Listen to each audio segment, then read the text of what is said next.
Hello, and welcome back to Speak English Daily. Hi, everyone. We are very happy to see you here today.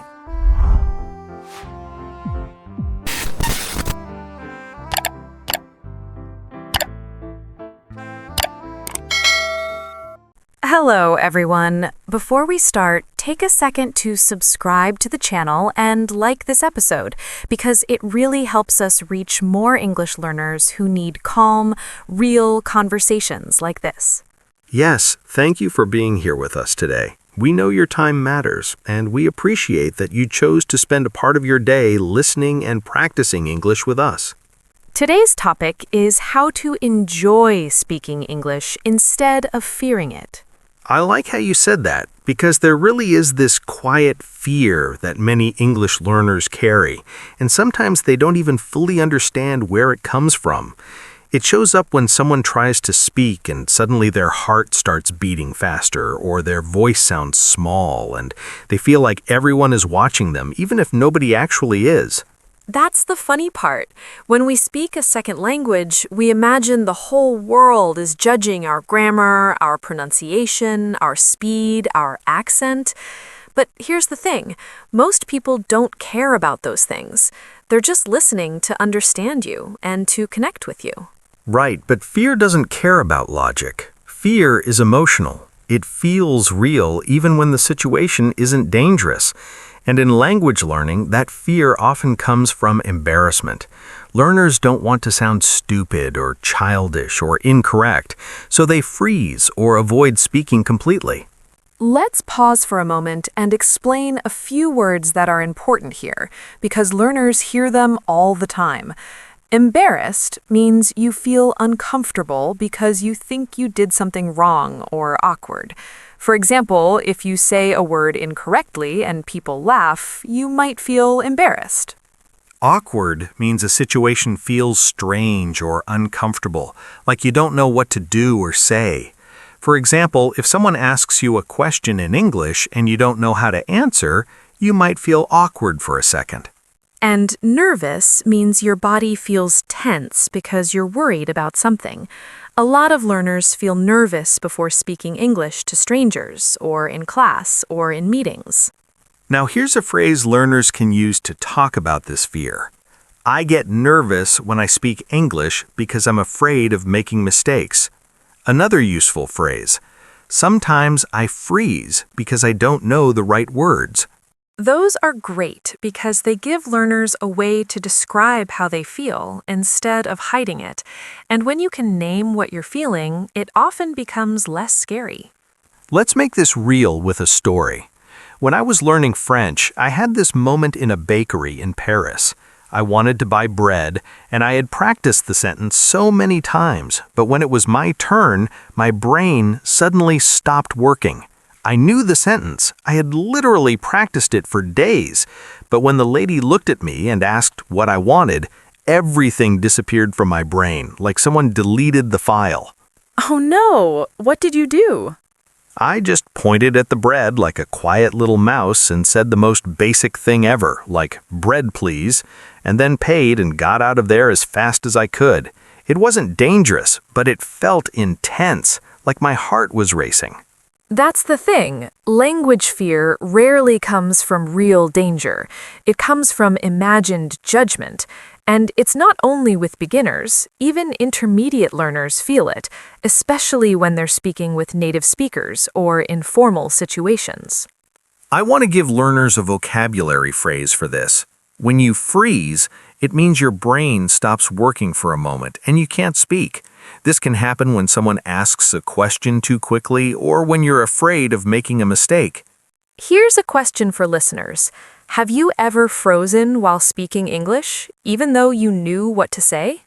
If you answered yes, you are extremely normal. And I'll add a second question. Do you avoid speaking English because you don't want to feel embarrassed? Many learners do. I once had a student who refused to order food in English, even though she lived in a country where English was everywhere. She told me she would rather point at the menu or use her fingers to show numbers than speak. She said speaking made her feel like she was 5 years old. And that's powerful because it shows how emotional speaking can be. It's not just skill, it's identity. When you speak a second language, you suddenly lose the confident version of yourself. You become a simpler version, and that's uncomfortable. But simple doesn't mean stupid, and that distinction matters. A child speaks in simple sentences, but nobody thinks children are stupid. They're just learning. Adults forget that they're allowed to be beginners in something. Here's a phrase learners can use to talk about this situation. I feel shy when I speak English because I can't express everything I want to say. Another one. I know the idea in my head, but I can't say it with the same confidence. These phrases give learners power because they allow them to express their inner experience instead of hiding it. And one more vocabulary point. Shy means you don't feel comfortable speaking or expressing yourself because you worry what others might think. Before we close this segment, I want to ask a final reflection question to listeners. What part of speaking English feels the hardest for you? Pronunciation, vocabulary, grammar, or confidence? Think about it honestly. And remember, fear doesn't mean you're bad at English. Fear means you care about how you sound, and that's actually a sign of ambition. So now that we opened the door and talked about fear, let's go a little deeper into where that fear comes from. Because fear doesn't appear out of thin air. Most of it comes from pressure, especially the pressure to sound perfect. And I think a lot of English learners don't realize how heavy that pressure actually feels until someone asks them to speak in front of others. There's this strange belief that you must speak perfectly before you're allowed to speak at all, which makes no sense if you think about how children learn languages. Children speak all the time. They make constant mistakes. They invent words. They say things in funny ways, and the adults around them just keep listening and responding because communication matters more than accuracy. But adults forget this and start thinking that native-level grammar and pronunciation must magically appear before their mouth can even open. And that perfection pressure shows up in really specific ways. For example, a learner might say a sentence and then immediately apologize for it, like, "Sorry, my grammar is bad," or "Sorry for my accent," or "Sorry, I'm slow." It's as if they're saying, "Let me speak, but let me also apologize for existing at the same time." That breaks my heart a little bit, because language should be a living thing, not a performance on a stage. Let me tell you a quick story that will make learners smile, but also relate. Years ago, I was in Madrid trying to speak Spanish, and I had studied a lot, like really studied. I knew the vocabulary and the verbs and the basic grammar structures, but the moment I tried talking to a cashier in a supermarket, my brain suddenly felt like a washing machine. Everything was moving, but nothing was coming out in the right order. So instead of saying, "I need a bag," I accidentally said, "I am a bag." And the cashier just paused, looked at me, and then started laughing in the friendliest way. And I laughed too, because what else are you going to do when you accidentally declare that you are a plastic shopping bag? Wait, that is hilarious. What did the cashier do after that? She corrected me gently, gave me the bag, and we both kept laughing. And here's the interesting part. That moment wasn't painful. It was actually kind of joyful.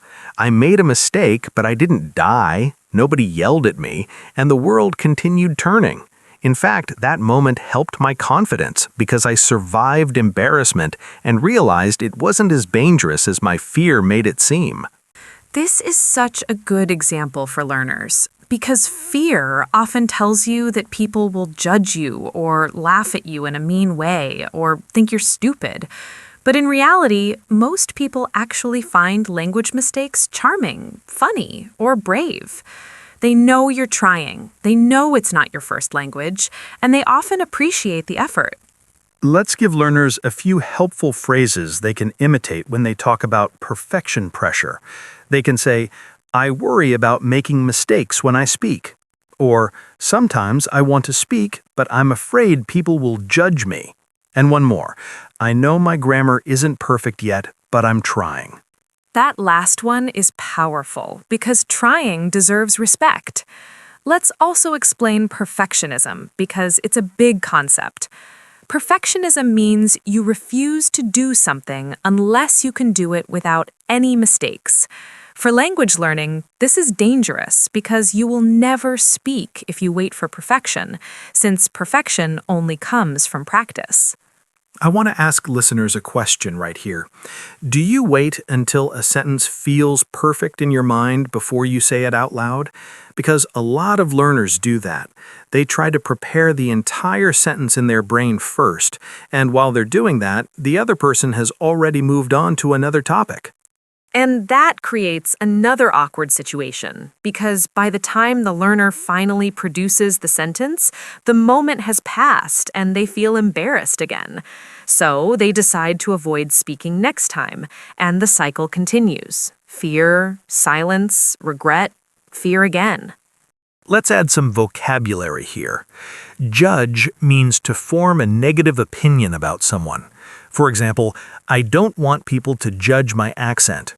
Pressure means a feeling that you must do something or you must do it well. Confidence means you believe you can do something successfully. And here's a phrase to imitate that helps learners describe their experience. I feel pressure to sound perfect, and that makes speaking harder for me.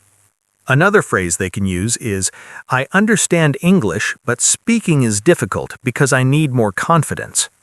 Before we close this segment, let's talk about why the idea of perfection in language learning is strange. When you speak your native language, you make mistakes all the time. You pause, you restart sentences, you forget names of objects, you say things that don't make sense for a second. But nobody cares because communication is natural and messy. And if communication is messy, then waiting for perfection before speaking is like waiting to feel completely healthy before going to the doctor. The logic doesn't work. You speak to get better, not because you are already perfect. So here's a reflection question for listeners. When you avoid speaking English, is it because you are afraid of making mistakes or because you want to sound perfect? Think about the difference, because understanding your motivation helps you change your habits later. Let's talk about something that a lot of learners misunderstand. Many people think that confidence is something you build first, and then once you have confidence, you will finally start speaking. But the truth is often the opposite. Confidence doesn't arrive before you speak. It grows while you are speaking, during the messy parts, during the awkward pauses, during the moments when you search for a word and finally find it, or when you ask someone to repeat what they said and you actually understand them on the second try. That's such an important shift because if you wait to speak until you feel confident, you can spend years trapped in silence. I've met learners who lived 10 years in an English-speaking country and still avoided conversations because they kept waiting for the moment where suddenly everything would click and they would sound fluent. But fluency doesn't appear like magic. It grows from thousands of imperfect interactions, and those interactions give you micro-victories that slowly build the confidence you're waiting for. Let's explain micro-victory because it's a useful concept. Micro-victory means a small win that feels tiny but matters. For example, understanding a joke, ordering coffee without panic, asking for directions, or having a simple conversation with a stranger. These small wins stack up over time, and one day you wake up and realize you speak more than you thought you did. I had a moment like that when I was learning Italian. I remember visiting Rome and trying to talk to a taxi driver. My Italian was pretty weak at the time, and I remember sitting in the back seat rehearsing sentences in my head like a nervous actor before going on stage. I wanted to ask him how long he had been driving taxis, but I wasn't sure about the grammar, so I kept arranging the sentence in my head again and again, and the longer I waited, the harder it became to say it. I can picture you in the back seat doing that, and it's so relatable because learners do the same thing in their everyday lives. They prepare, they plan, they try to perfect the sentence in silence instead of just trying. Exactly. And here's the twist. The driver suddenly asked me where I was from, and for some reason that gave me courage. So I decided to ask my question even though I wasn't ready. The sentence came out messy and not very elegant, but he understood me instantly and gave me a big friendly answer.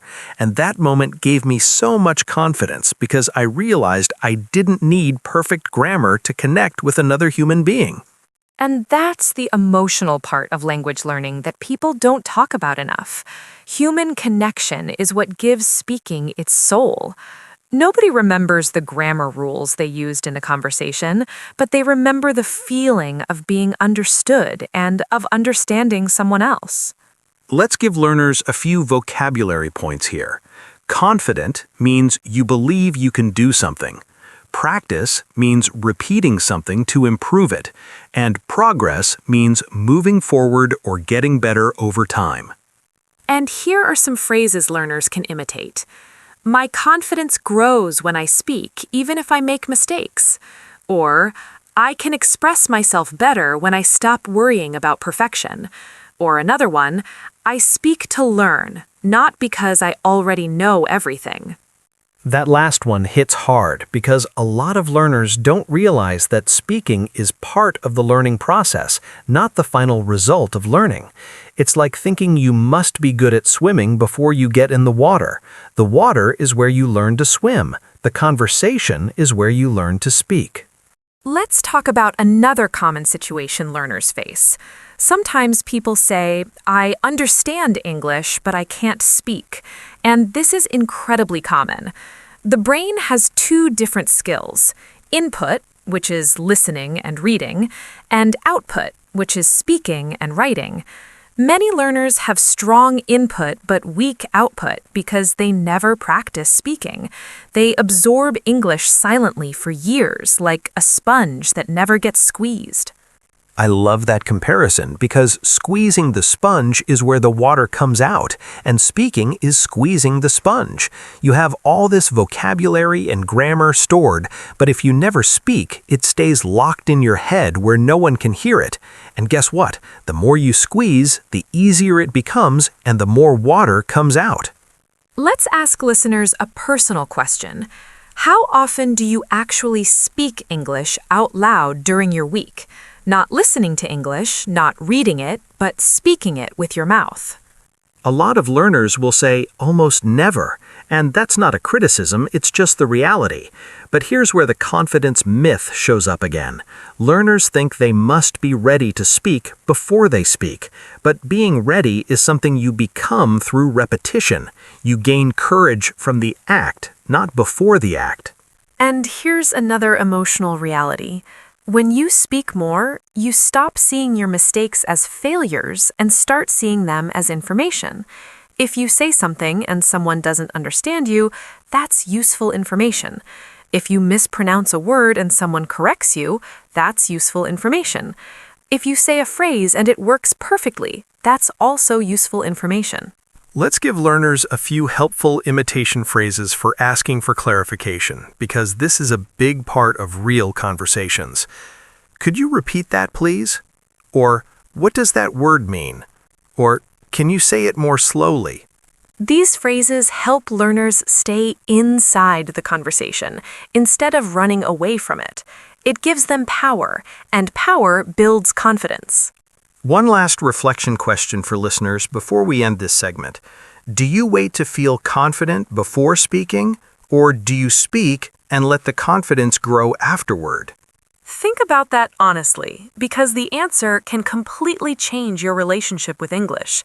Earlier, we talked about confidence growing through speaking, and now I want to shift to something that changes everything once you feel it. It's when speaking stops being a test and starts becoming enjoyable. Because when you actually enjoy speaking English, fear doesn't disappear completely, but it becomes quieter and much less powerful. Enjoyment changes the rules. When you're enjoying something, you stop checking yourself every second. You stop scanning for mistakes. You stop mentally grading your performance. You start focusing on the other person and on what they're saying, and suddenly the conversation feels like a shared moment instead of a stressful exam. Let's give learners a simple example. Imagine someone learning English through online gaming. Gamers speak English all the time without thinking about grammar. They just talk, they joke, they ask for help, they argue about who stole the health pack. And because there's no pressure to sound academic, they enjoy the communication more, which makes them more confident without intentionally trying to be.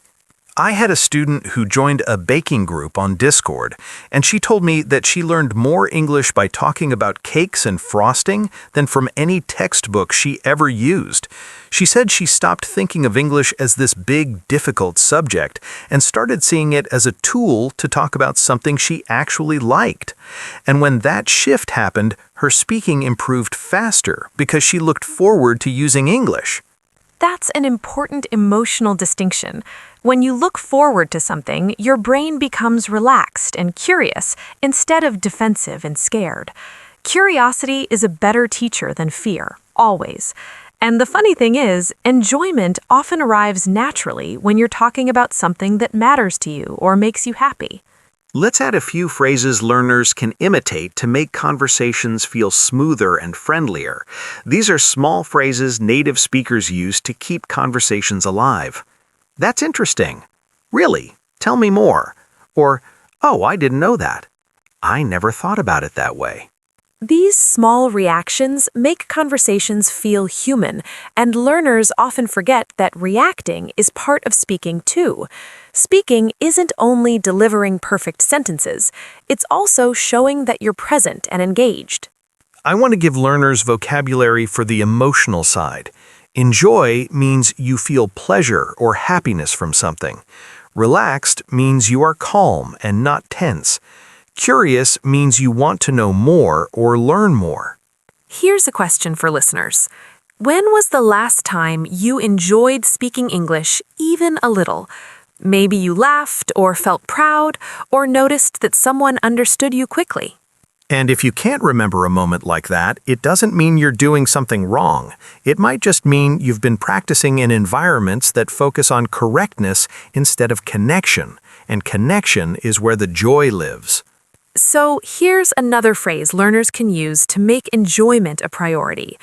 I want to enjoy speaking English, not just pass a test. And I love that because English becomes less of a subject and more of a vehicle for real life. Now that we've talked about enjoyment, let's make it practical. Fear doesn't disappear because you listened to one podcast. It softens through small habits that give you repeated exposure to speaking without feeling overwhelmed. And the best part is, these habits don't require a teacher, a classroom, or a perfect situation. They just require a little consistency. One habit I recommend often is what I call micro-conversations. A micro-conversation is a short, simple exchange you have with someone during your day. It could be ordering a drink, asking a quick question, saying thank you, or making a tiny comment. These moments are small, but the more you collect them, the more your brain starts saying, "Hey, we survived that. Maybe we can do more." And I love that because the brain learns from repetition. The first time is scary, the 10th time is normal. Let's also talk about another habit that surprises people because it works so well: talking to yourself. Many learners think talking to themselves is silly, but actors do it, presenters do it, language learners do it. You can describe what you're doing, like, I'm making coffee, or I'm looking for my keys. Or you can reflect about your day, like, today I felt tired, but I finished my work. The point is getting your mouth used to producing English without pressure. We should also mention shadowing. Shadowing means you listen to someone speak and repeat what they say at the same time or immediately after. You can shadow songs, dialogues in movies, YouTube videos, or podcasts like this one. It improves rhythm, pronunciation, and confidence because your mouth gets used to English patterns. Let's give learners a few vocabulary points. Habit means a behavior you repeat often. Routine means something you do regularly, like every day or every week. Shadowing means repeating spoken language to practice sound and rhythm. Another helpful habit is asking small questions during conversations. Many learners answer questions but never ask them. But asking questions keeps the conversation alive and increases speaking time. Here are some phrases learners can imitate. What about you? How do you feel about it? Can you explain that? Or why do you think so? These questions show interest and keep conversations from dying after one sentence. And we can make it even easier by giving learners what I call openers, which are short phrases that help you start speaking. For example, I was thinking about, recently I learned that, the other day I noticed. Openers are powerful because they remove the pressure of creating a perfect sentence from nothing. You just add your idea after the opener and you're already speaking. Before closing, let's ask listeners a quick Q&A moment. If you had to choose one speaking habit to try this week, which one would you pick? Micro-conversations, shadowing, talking to yourself, or asking more questions? Think about it honestly, and it's okay to choose the easiest one. Small steps create momentum. We've talked about fear, pressure, confidence, enjoyment, and small habits. And now I want to close with something many learners never think about: identity. When you speak another language, even at a basic level, you are changing the way you exist in the world. You gain access to new people, new ideas, new jokes, new emotions, and new possibilities. And that makes language more than a school subject. It becomes part of who you are becoming. And identity matters because it changes the question from, am I good enough at English, to what can English allow me to do? That shift feels small, but it changes how you approach speaking. When English is a door instead of a test, you walk through it with curiosity instead of fear. Earlier, we asked learners when they last enjoyed speaking English. Now I want to ask a different question. Do you allow yourself to enjoy being a beginner? Because the truth is, being a beginner in anything feels vulnerable at first. You don't have all the words yet, you don't sound like yourself yet, and you make mistakes that your native language would never let you make. But being a beginner also means you're expanding your life, and not everyone chooses to do that. I once had a student who said speaking English made her feel like she had a second personality. She said her English personality was more curious and more playful, even though she didn't have a lot of vocabulary. And what I loved is that she didn't see that as a weakness. She saw it as a way to explore sides of herself that her native language kept too serious. I've heard this from many learners. When you speak a new language, you gain a new voice, and even if that voice is simple, it's still yours. And the more you speak, the more that voice grows muscle and texture, until one day you sound like yourself in English too. Before we close, let's review a few helpful vocabulary words we learned naturally today. Confident means you believe you can do something. Embarrassed means you feel uncomfortable because you think you did something wrong. Curious means you want to learn more or know more. Habit means something you do regularly. And now a few imitation phrases to help listeners express their new mindset. I speak to connect, not to impress. Or, it's okay to be a beginner. Or, I can enjoy speaking even if I make mistakes. If learners can take one thing from our conversation, I hope it's this. Speaking English isn't just about accuracy. It's about communication, curiosity, and connection. And when you focus on those three things, fear becomes much smaller. And the best part is, you don't need permission to start enjoying English. You just need moments, small, messy, brave moments, where you open your mouth and let your English personality breathe a little. The more you do that, the more natural speaking becomes. And one day you look back and think, I speak English now, not perfectly, but confidently. And confidence is what opens doors. Before we say goodbye, I want to ask listeners one last question. What kind of English speaker do you want to become? And what small step can you take this week to move toward that version of yourself? Sit with that question for a moment, because your answer matters. And if you enjoyed practicing with us today, make sure you follow or subscribe so you don't miss future episodes. It helps more learners find conversations like this, and it tells us that these talks are valuable for you. If you know someone who is learning English and feels shy or afraid to speak, share this episode with them. You might give them exactly the encouragement they've been secretly needing. Thank you for spending a part of your day with us. Keep speaking, keep enjoying the language, and we'll see you in the next episode. Take care, everyone.